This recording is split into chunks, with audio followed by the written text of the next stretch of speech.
বিশ্ব রাজনীতিতে একটি কথা বেশ চাউর আছে যে আমেরিকা যার বন্ধু তার আর শত্রুর প্রয়োজন নেই। তেমনি করে একই কথা প্রযোজ্য ভারতের বেলায়ও। কারণ আমেরিকা হোক কিংবা ভারত, এই দুই দেশই তাদের প্রতিবেশী দেশের সঙ্গে বন্ধুত্বের বদলে স্বার্থ হাসিলের সম্পর্ক গড়ে, এমনকি স্বার্থে একটু আঘাত লাগলেই প্রয়োজন ছাড়াই নিজেদের শক্তি জাহির করে বেড়ায়। জুলাই আন্দোলনে হাসিনা সরকারের পতন ও ভারতে পালানোর পর থেকে যেন নতুন করে বাংলাদেশকে চিনেছে গোটা বিশ্ব। আর তাতেই যেন আঁতে ঘা লেগেছে প্রতিবেশী দেশ ভারতের। বাংলাদেশিদের ভিসা বন্ধ সহ নানাভাবে যখন অসহযোগিতার মাত্রা বাড়িয়েছে ভারত, ঠিক তখনই তাদের প্রধান দুই বৈরী দেশ পাকিস্তান আর চীন সহযোগিতার হাত বাড়িয়েছে বাংলাদেশের প্রতি। আর সেটিই যেন এখন মাথা ব্যথার কারণ হয়ে দাঁড়িয়েছে ভারতের। সম্প্রতি বাংলাদেশের সঙ্গে চীন ও পাকিস্তানের সঙ্গে এমন নতুন বন্ধুত্বে কার্যত ঘুম হারাম হয়ে গেছে ভারতের। আর তাই এবার বাংলাদেশের ওপর নজরদারি বাড়ানোর সিদ্ধান্ত নিয়েছে দেশটি।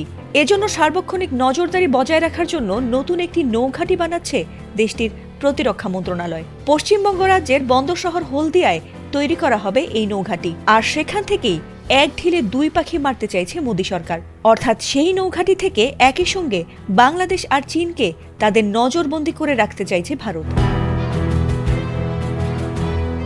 রোববার ভারতের নৌবাহিনীর একাধিক শীর্ষ কর্মকর্তার বরাতে সংবাদ মাধ্যম ইন্ডিয়া টুডের একটি প্রতিবেদন থেকে জানা গেছে, বঙ্গোপসাগর ও ভারত মহাসাগরে চীনা যুদ্ধজাহাজের উপস্থিতি বৃদ্ধি, বাংলাদেশ ও চীনের মধ্যকার সামরিক সহযোগিতা সম্পর্কিত সাম্প্রতিক বিভিন্ন চুক্তি এবং চীনের ঘনিষ্ঠ মিত্র পাকিস্তানের সঙ্গে বাংলাদেশের ঘন ঘন যোগাযোগের কারণেই সতর্কতামূলক পদক্ষেপ হিসেবে এই নৌঘাঁটি তৈরি করছে ভারত।